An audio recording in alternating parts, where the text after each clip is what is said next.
Hello students, it's chemistry time learning platform. Hi, I am Monica and today we will discuss about the topic that is the ionic bond. देखिए students, हमने previous video में study किया था कि ionic bond क्या होता है, formation कैसे होती है आयनिक बॉन्ड की, इलेक्ट्रोवैलेंसी क्या होती है और हमने उस पर कुछ क्वेश्चंस भी किए थे. ठीक है, तो हम आज स्टार्ट करते हैं अपना topic that is your characteristics of the ionic bond which is a very important for you. ठीक है, इससे सब ये बिल्कुल बेसिक कॉन्सेप्ट है जिसको आपको समझना बहुत इंपॉर्टेंट है. तो चलिए स्टार्ट करते हैं with the characteristics of the, या फिर आप कह सकते हो properties of the ionic bond. ठीक है, सबसे पहली प्रॉपर्टी क्या होगी? Physical state. Physical state, physical state means किस तरीके से एग्जिस्ट करता है मेरा एक आयनिक सॉलिड. ठीक है, इसकी फिजिकल स्टेट जिसमें ये एग्जिस्ट करता है वो होती है आपकी एक सॉलिड फॉर्म में. तो ठीक है, ये एग्जिस्ट करता है एज अ सॉलिड फॉर्म में. ठीक है, सॉलिड फॉर्म में क्या होता है मैंने आपको प्रीवियस लेक्चर में समझा चुकी हूँ कि जो मेरे पास, जैसे कि मैं एग्जांपल ले लूँ, एग्जांपल है मेरे पास जैसे सोडियम क्लोराइड, ये एक सॉलिड फॉर्म में एग्जिस्ट करता है. ठीक है, अब मैंने आपको बताया था कि ये एक यूनिट ना होकर ये पूरा एक 3 डायमेंशनल क्रिस्टल लैटिस होता है जो एक्स वाई जेड तीनों डायरेक्शंस में होता है. ठीक है, तो यानी कि जो आपके पास NaCl है वो किस तरीके से एग्जिस्ट करता है आपको बताया था मैंने. यहाँ पर आपको मैंने बताया था that is your Na positive Cl negative, this is your Na positive Cl negative, this is your Na positive. तो ये फर्दर एक्सटेंड होता है आपका. ठीक है, क्या होता है ये पूरा 3 डायमेंशनली एक्सटेंड होता है. ठीक है ना, हर डायरेक्शन में. तो ये 3 डायमेंशनल क्रिस्टल लैटिस होता है जो मेरा सॉलिड फॉर्म में एग्जिस्ट करता है. ठीक है, this is your first point. Second point क्या है इसका? Ionic compounds in solid state. Ionic compound, second point है मेरे पास, ionic compounds in solid state behave as insulator.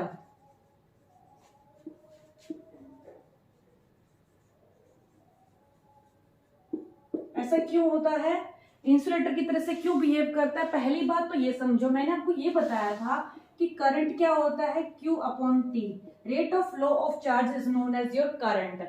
लेकिन अगर मतलब मेरे पास कोई ना कोई चार्ज कैरियर्स या चार्ज स्पीशीज होनी चाहिए, चार्ज पार्टिकल्स होने चाहिए for the conduction of electricity, मतलब करंट फ्लो करवाने के लिए चार्ज कैरियर्स की रिक्वायरमेंट जरूरी है. बट यहाँ पर क्या है, चार्ज तो है यहाँ पर, देखो Na पॉजिटिव होता है आपको पता, Cl नेगेटिव, लेकिन इनके बीच जो फोर्स ऑफ अट्रैक्शन है ना वो इतनी स्ट्रॉन्ग है कि फ्रीली मूव नहीं करते हैं कभी भी. तो सॉलिड स्टेट में कभी भी ये, क्योंकि इनके बीच में बॉन्डिंग बहुत ही स्ट्रॉन्ग होती है, तो सॉलिड स्टेट में इनके बीच में जो ये फोर्स ऑफ अट्रैक्शन है ये कौन सी है, ionic bond. This is your ionic bond. और ये कोलम्बिक फोर्स ऑफ अट्रैक्शन या फिर इलेक्ट्रोवैलेंट फोर्स ऑफ अट्रैक्शन इतनी स्ट्रॉन्ग होती है, सबसे ज्यादा स्ट्रॉन्ग हमारे पास जो केमिकल बॉन्ड होता है वो आयनिक बॉन्ड ही होता है. तो इस वजह से इसको ब्रेक कर पाना इजी नहीं होता. और जैसे ये एग्जिस्ट करता है as it is solid form में, उस टाइम पर क्या होता है इसके चार्ज कैरियर, चार्ज पार्टिकल्स ही नहीं, मतलब ना तो आयंस, वो आयंस भी हो सकते हैं इलेक्ट्रॉन्स भी हो सकते हैं, बट यहाँ पर मेरे पास जब आयंस ही नहीं है फ्रीली मूव करने के लिए तो करंट प्रोड्यूस होगा ही नहीं. जब करंट प्रोड्यूस नहीं होगा तो इलेक्ट्रिसिटी कंडक्ट नहीं होगी. और ऐसे स्पीशीज मेरे पास जो मतलब ऐसे सब्सटेंसेस होते हैं वो इंसुलेटर की तरह से बिहेव करते हैं. ठीक है, अब लिख लो इसका रीजन क्या है. Reason is due to absence of free ions, due to absence of free ions. Fine. अब मुझे पता है ये इंसुलेटर है. ठीक है, लेकिन ये कंडक्ट कर सकता है इलेक्ट्रिसिटी. कब? आयनिक कंपाउंड्स इलेक्ट्रिसिटी कंडक्ट करते तो हैं, लेकिन कब करते हैं? In the fused state, in the molten phase, और you can say in the aqueous medium. तो चलिए तीनों टर्म्स को समझते हैं वन बाय वन. ठीक है, ionic compounds conduct electricity, ionic conduct electricity conduct electricity in the fused phase. Fused phase में आपको समझाऊंगी क्या होता है, जिसको आप मोल्टन फेज भी बोलते हो, मोल्टन फेज और इन एक्वस फेज.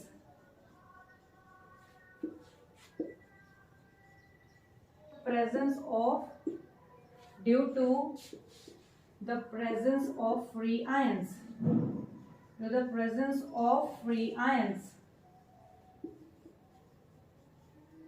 अब थोड़ा यहाँ पर समझो कि मेरे पास मैंने यहाँ पे 3 वर्ड्स लिखे हैं. First one is your fused phase, जिसको हम मोल्टन फेज भी बोलते हैं, और इन एक्वस फेज. अब देखो यहाँ पर इस चीज को समझना बहुत इंपॉर्टेंट है कि जो मेरे पास आयोनिक कंपाउंड्स होते हैं वो इलेक्ट्रिसिटी कंडक्ट तो करते हैं, बट इन फ्यूज्ड फेज. देखो फ्यूज्ड का मतलब होता है कि उसके खुद के आयंस रेस्पॉन्सिबल हैं for the conduction of electricity, जबकि एक्वस फेज के अंदर क्या होता है, वाटर एक मीडियम एक्ट करता है जिसकी वजह से कंडक्शन होता है. ठीक है, अब देखो कैसे. अब यहाँ पर मेरे पास क्या है, अगर मैं मान लेती हूँ मेरे पास NaCl है, ठीक है, सॉलिड फेज में. हमने सॉलिड फेज में तो कहा क्योंकि इनके बीच में बहुत स्ट्रॉन्ग फोर्स ऑफ अट्रैक्शन है सॉलिड फेज में. लेकिन जब मैंने बोला फ्यूज्ड फेज, फ्यूज्ड का मतलब क्या होता है कि इसमें खुद के आयंस रेस्पॉन्सिबल हैं, मोल्टन फेज या फिर फ्यूज्ड फेज. अब देखो कैसे. अब मैंने मान लिया यहाँ पे मैंने टेम्परेचर को इंक्रीज कर दिया, टेम्परेचर इंक्रीज. अगर मैंने टेम्परेचर को इंक्रीज कर दिया तो उससे क्या होगा, टेम्परेचर इंक्रीज होते ही फोर्स ऑफ अट्रैक्शन है ना Na पॉजिटिव और Cl नेगेटिव के बीच में, वो क्या हो जाएगी, वीक होना स्टार्ट हो जाएगी. मतलब जितना ये अभी पास है उससे थोड़ा सा ये दूर होना स्टार्ट हो जाएंगे. मींस मेरे पास टेम्परेचर इंक्रीज करते ही ये थोड़ा सा मेल्ट होना स्टार्ट हो गए, और मेल्ट होते क्या हो गया, वाइब्रेशन होना स्टार्ट हो गई. वाइब्रेशन होते ही थोड़ा सा डिस्टेंस पे चले जाएंगे, जिसकी वजह से क्या होगा, इनकी जो फोर्स ऑफ अट्रैक्शन है FOE मीन्स इनकी जो फोर्स ऑफ अट्रैक्शन है आयोनिक बॉन्ड की, वो क्या हो जाएगी, वीक हो जाएगी पहले के कंपैरिजन में. ठीक है ना, आपने पढ़ा हो जब टेम्परेचर इंक्रीज करते हैं मेल्ट होगा सब्सटेंस, मेल्ट होते ही वो क्या होना स्टार्ट हो जाएगा, वाइब्रेट. क्योंकि सॉलिड से लिक्विड जाने के लिए हम क्या करते हैं, टेम्परेचर को इंक्रीज करते हैं, है ना. तो इसी तरीके से सेम यही केस है, जैसे टेम्परेचर इंक्रीज किया इनके बीच की फोर्स ऑफ अट्रैक्शन क्या हो गई, वीक हो गई, जिसकी वजह से क्या हो गया, अब ये थोड़ा सा ना मूव करना स्टार्ट कर देंगे. अगर मूवमेंट होगी तो आपको पता ही है, जैसे ही मूवमेंट होती है आयंस की, इसका मतलब आयंस तो फ्री हैं लेकिन साथ साथ में मूवमेंट भी स्टार्ट हो गए. जैसे ही मूवमेंट स्टार्ट होगी चार्ज कैरियर्स प्रोड्यूस होंगे, चार्ज कैरियर्स प्रोड्यूस होते ही करंट फ्लो करना स्टार्ट कर देगा. ठीक है, नेक्स्ट आपके पास in aqueous phase.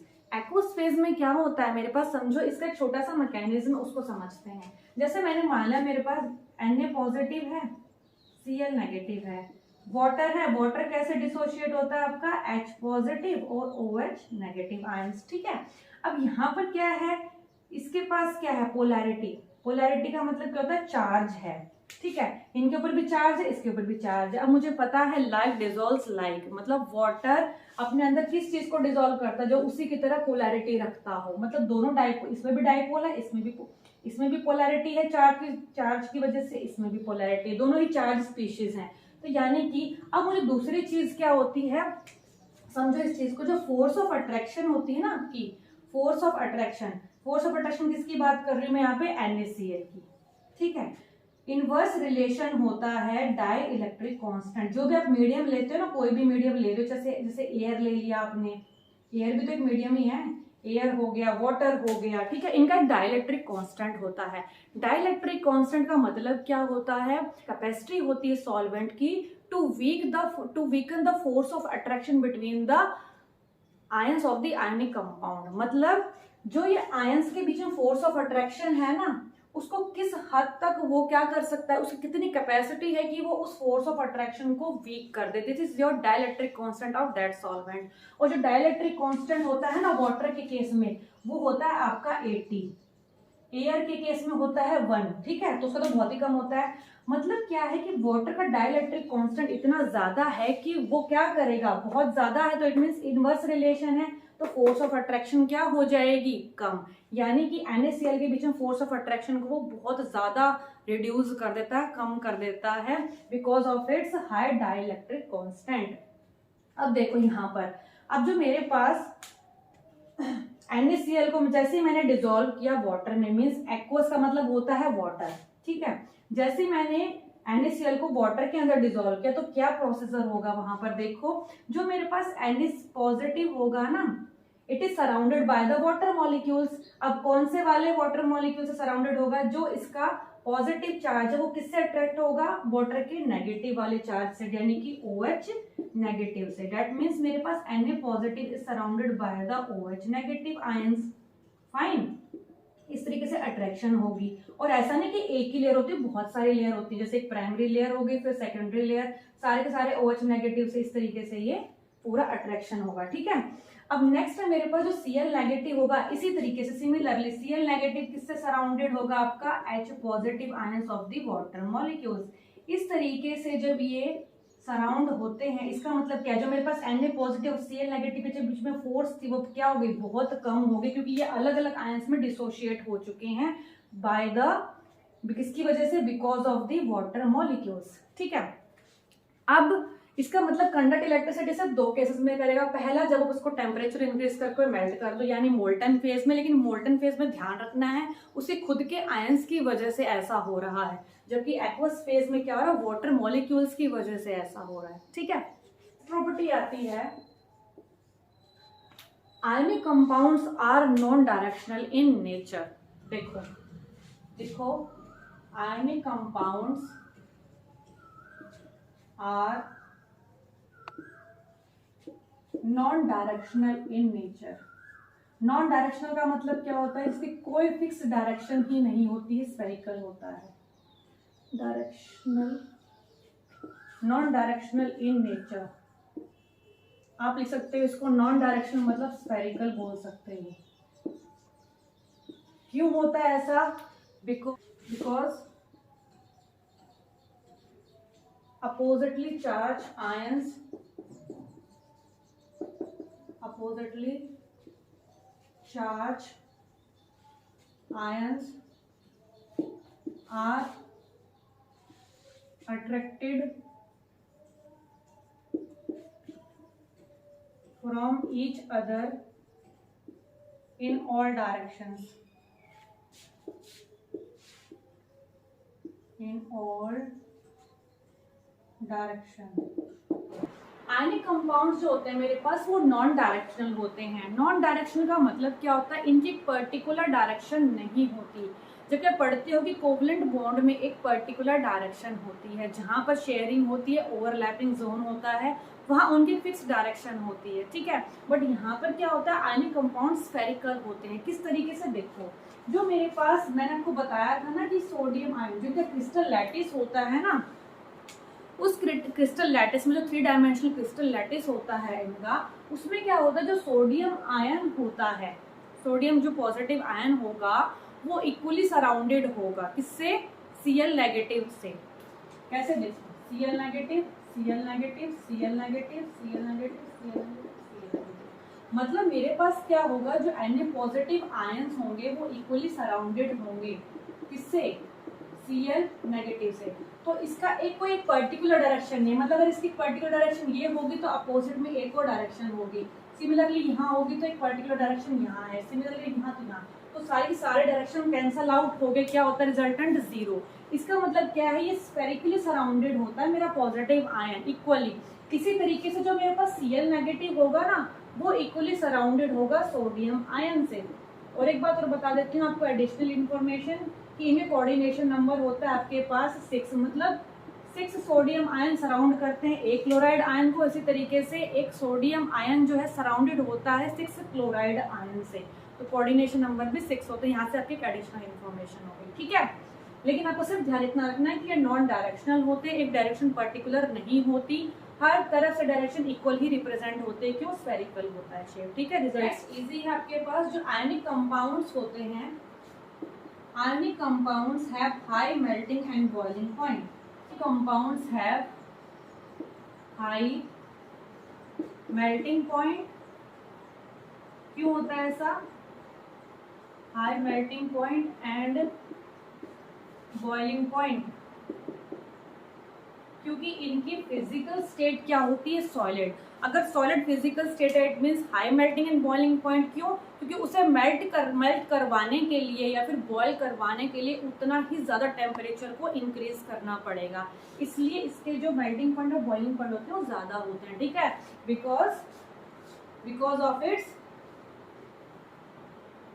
Solid physical state. आपको पता है सॉलिड का टेम्परेचर बहुत ज़्यादा देना पड़ता है तब जाके वो मेल्ट होता है, solid phase, because of its solid physical state.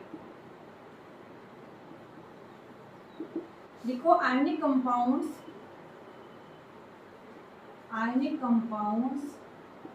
Shows ionic reactions, और जो आयनिक रिएक्शंस होती हैं वो बहुत ही ज़्यादा फास्ट होती है, इसे हम 12th क्लास में केमिकल काइनेटिक्स चैप्टर में भी पढ़ते हैं। आयनिक रिएक्शंस इतने ज़्यादा फास्ट होते हैं कि मीन्स जिसके लिए 10⁻⁶ सेकेंड तक का टाइम भी लगता है, मतलब इतना कम टाइम होता है जिसको मेजर करना है प्रैक्टिकली कई बार इम्पॉसिबल होता है, ठीक है। तो कैसे लिखोगे इसको आप, NaCl आयनिक कंपाउंड है आपके पास, जैसे ही मैंने उसको वाटर में डिसॉल्व किया तो क्या फॉर्म हो गया, NaOH प्लस HCl, ठीक है। देखो इस आयनिक रिएक्शन कैसे प्रोसीड हुआ, ये मेरे पास क्या था, यहाँ पर Na पॉजिटिव है Cl नेगेटिव है, ठीक है। यहाँ से वाटर कैसे डिसोशिएट होगा, H पॉजिटिव OH नेगेटिव, तो यहाँ पर क्या बन गया आपके पास NaOH, और यहाँ से क्या बना HCl, H positive Cl negative, ठीक है। तो इस तरीके से मेरे पास ये आयनिक रिएक्शन शो करते हैं जो बहुत ही फास्ट रिएक्शंस होते हैं। फास्ट रिएक्शन इतने ज़्यादा होते हैं कि इनकी जब ये आपके पास रिएक्शन प्रोसीड हो रहे होते हैं तो कितना टाइम लगता है, 10⁻⁶ सेकेंड, यानी इतना कम जो प्रैक्टिकली इम्पॉसिबल था डिटरमाइन करना। तो ये बहुत ही ज़्यादा फास्ट रिएक्शंस होते हैं। नेक्स्ट प्रॉपर्टी है मेरे पास ionic compounds dissolve in polar solvent। Polar क्या होता है, पोलर सॉल्वेंट। देखो पोलर का मतलब होता है जिस पर चार्ज होता है, चार्ज स्पीशीज। पोलैरिटी जहां वर्ड होता है पोल्स, आप कहते हो ना मैग्नेटिक पोल्स, आपने पढ़ा होगा फिजिक्स में, जहां पर positive north pole south poles को पॉजिटिव नेगेटिव से शो करते हो, है ना, उसी तरीके से है ये पोलर, मतलब चार्ज स्पीशीज। जैसे मैंने बोल दिया वाटर, ठीक है, तो इसका क्या हो जाएगा H positive OH negative, dissociate easily होता है। यानी मेरे पास जो भी आयनिक कंपाउंड्स होंगे, यानी मैंने NaCl ले लिया, आपने बहुत सारे आयनिक कंपाउंड पढ़े थे, पोटेशियम क्लोराइड हो गया, बेरियम क्लोराइड हो गया, अमोनियम क्लोराइड, जितने भी आपके ये है सारे के सारे, पोटेशियम नाइट्रेट हो गया, जितने भी आयनिक कंपाउंड्स आप स्टडी करते हो सारे के सारे डिसॉल्व होते हैं इसमें पोलर में। पोलर मतलब होता है दिस वन, चार्ज स्पीशीज, ठीक है। तो वाटर के अंदर तो इजीली डिसॉल्व हो ही जाएंगे, ऊपर से वाटर का डाइलेक्ट्रिक कांस्टेंट भी बहुत ज़्यादा होता है, ठीक है ना। तो जितने भी पोलर सॉल्वेंट होंगे आपके पास, जैसे मान लेते हैं हो जाएगा आपके पास पोलर सॉल्वेंट हो जाएगा, यहाँ पे वाटर हो गया एक, तो दूसरा के पास हो सकता है अल्कोहल, ठीक है ना, ROH अल्कोहल, ये भी आपका इसी तरीके से डिसोशिएट करता है। आयनिक कंपाउंड्स होते हैं, ionic compounds do not show, ionic compounds does not show isomerism। Ionic compounds आपके आइसोमेरिज्म शो नहीं करते।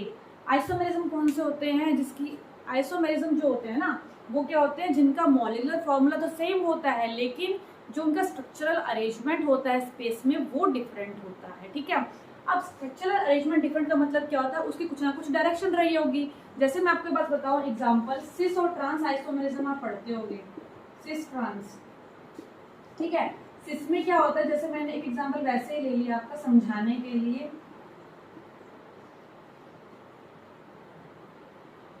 ठीक है। एक तो मैंने ये लिया स्क्वायर प्लेनर, ठीक है, दूसरा मैंने ले लिया ऐसे एग्जांपल ले रही हूँ जैसे आपको समझाने के लिए मैं ये, ठीक है। एग्जिस्ट की बात नहीं चल रही कि कंपाउंड एग्जिस्ट हो रहा है कि नहीं हो रहा है। देखो यहाँ पर this is your cis and this is your trans. Trans में अपोजिट होते हैं ना ग्रुप्स, सेम ग्रुप्स, यहाँ पर ये हो जाएगा सिस। अब जो सिस और ट्रांस होते हैं उनकी पर्टिकुलर डायरेक्शन तो है, देखो ये इस तरीके से है, मतलब ये अरेंज जो है स्पेस में वो डायरेक्शन के अकॉर्डिंग है, यहाँ पर भी डायरेक्शन है भी कुछ ना कुछ, तो इसका मतलब क्या स्फेरिकल तो नहीं यहाँ पर, है ना। तो इसका मतलब मेरे पास यहाँ पर क्या हुआ कि आइसोमेरिज्म शो इसलिए नहीं कर पाते हैं क्योंकि ये स्फेरिकल होते हैं, नॉन डायरेक्शनल होते हैं। नॉन डायरेक्शनल की वजह से ऐसा होता है क्योंकि इनकी तो अरेंजमेंट कुछ ना कुछ फिक्स होती है, इनके बॉन्ड बने हुए तो बॉन्ड एक पर्टिकुलर डायरेक्शन में बने हुए हैं, ठीक है ना। जबकि इसके अंदर क्या होता है, लिख दो due to non directional nature, non directional nature की वजह से इनकी फिक्स डायरेक्शन नहीं होती है, जिस वजह से इनकी आइसोमर्स एग्जिस्ट नहीं करते। आयनिक कंपाउंड्स, नेक्स्ट प्रॉपर्टी आपकी ionic compounds shows isomorphism.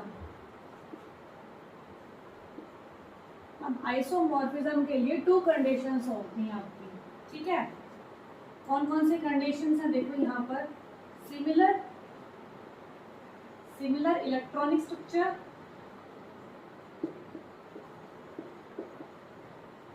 Similar electronic structure of ions. दूसरी कंडीशन है similar crystal structure of compound.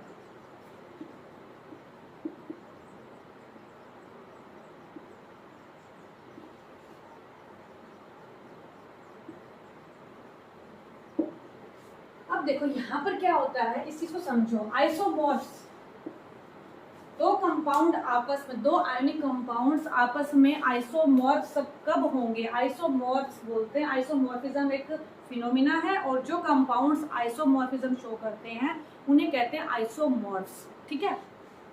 कब होंगे, first of all similar electronic structure of ions, मतलब उनकी इलेक्ट्रॉनिक कॉन्फ़िगरेशन सेम होगी। दूसरा, उनका क्रिस्टल स्ट्रक्चर सेम होगा। क्रिस्टल स्ट्रक्चर तो हम डिटरमाइन करते हैं एक्सपेरिमेंटली और ये हम निकाल सकते हैं इजीली, ठीक है। एग्जांपल है K2S calcium chloride are isomers. कैसे, देखो यहाँ पर इसको मैं कैसे डिसोशिएट कर सकती हूँ, हमने सीखा था 2K positive plus S2 negative, क्योंकि आप इसको देख लो यहाँ पर ऐसे ही बना होगा ना ये, ठीक है ना। तो पोटेशियम की वैलेंसी 1 होती है तो मैंने यहाँ पॉजिटिव 1 शो कर दिया, S की 2 नेगेटिव होती है, 2 हम इसे लगाए ताकि मेरा 2 पॉजिटिव 2 नेगेटिव बैलेंस हो सके, ठीक है। इसको कैसे लिखोगे, Ca positive 2 plus 2 Cl negative, ठीक है। अब इसके कितने होते हैं इलेक्ट्रॉनिक कॉन्फ़िगरेशन, देखो 20 एटॉमिक नंबर होता है, 2 इलेक्ट्रॉन्स लॉस कर दिए, कितना रह गया 18। क्लोरीन कितना होता है आपके पास 17 एक जो है नेगेटिव गेन कर ले तो कितना हो गया 18। यहाँ देख लो K पॉजिटिव 19 एटॉमिक नंबर होता है, एक जो आपने चार्ज है ना यहाँ पर उतने लॉस करवाने हैं, ठीक है ना, ये सिर्फ बैलेंस के लिए होता है। K पॉजिटिव कितना होता है 19 में एक आपका लॉस कर दे, कितने रह गए 18। और यहाँ पर सल्फर कितना एटॉमिक नंबर होता है 16 ने 2 गेन कर लिए, कितने हो गए 18, ठीक है। तो यानी कि अब यहाँ देखो इनकी इलेक्ट्रॉनिक अरेंजमेंट सिमिलर है, इसका मतलब मेरे पास ये दोनों आइसोमॉर्फ्स हैं, ठीक है। एक और एग्जांपल ले लो, Na2O एंड AlF3, इसको आप ट्राई करो। देखो यहाँ पे इसको कैसे डिसोशिएट करोगे, 2Na positive O2 negative, Na sodium कितना होता है 11 में से बन गया आपका कितना रह गया 10। ऑक्सीजन कितना होता है 8 में से 8 ने 2 गेन की, कितने हो गए 10। यहाँ देखो Al plus 3 plus 3F negative, ठीक है। एल्यूमिनियम कितना होता है एटॉमिक नंबर 13 में 3 लॉस कर दी, कितने रह गए आपके 10। फ्लोरीन 9 एटॉमिक नंबर होता है, एक गेन कर ले, कितने रह गए 10। तो यानी कि ये भी क्या है आइसोमॉर्फ्स हैं आपके, फाइन। तो दीज आर आल्सो शो।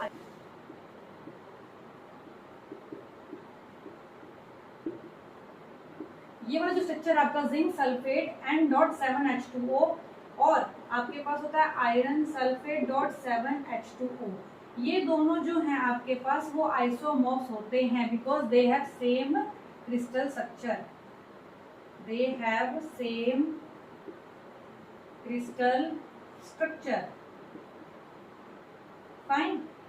तो ये आइसोमॉर्फ्स क्यों होते हैं, मैंने आपको 2 रीजन बताए थे, एक तो इलेक्ट्रॉनिक स्ट्रक्चर सेम होना चाहिए, दूसरा कि यहाँ पे क्रिस्टल स्ट्रक्चर सेम है आपके, फाइन। तो ये तो आपको ध्यान रखना पड़ेगा थोड़ा सा, क्योंकि हमारा ये एक्सपेरिमेंटल डिटरमाइन होता है, लेकिन ये आप याद कर सकते हो, ठीक है ना। अब जो मेरा नेक्स्ट टॉपिक होगा वो होगा, देखो आज आपका कौन सा कंप्लीट हुआ है, कैरेक्टरिस्टिक्स ऑफ आयनिक बॉन्ड हमने कंप्लीट कर लिया है। नेक्स्ट मेरी इनकमिंग वीडियो में हम कंप्लीट करेंगे लैटिस एनर्जी को। लैटिस एनर्जी का बहुत ही इंपॉर्टेंट रोल होता है आयनिक कंपाउंड्स को समझने में, ठीक है।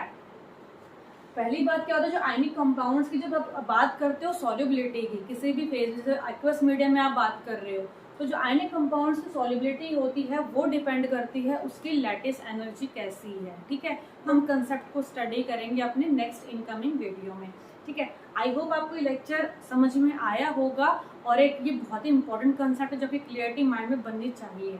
आई होप आपको ये लेक्चर समझ में आया होगा, और अगर आपको मुझे कुछ सजेशन देना है या फिर आपको कोई डाउट है इस टॉपिक से रिलेटेड, तो आप मुझे कमेंट सेक्शन में लिख सकते हैं। Thanks for watching and keep watching my channel.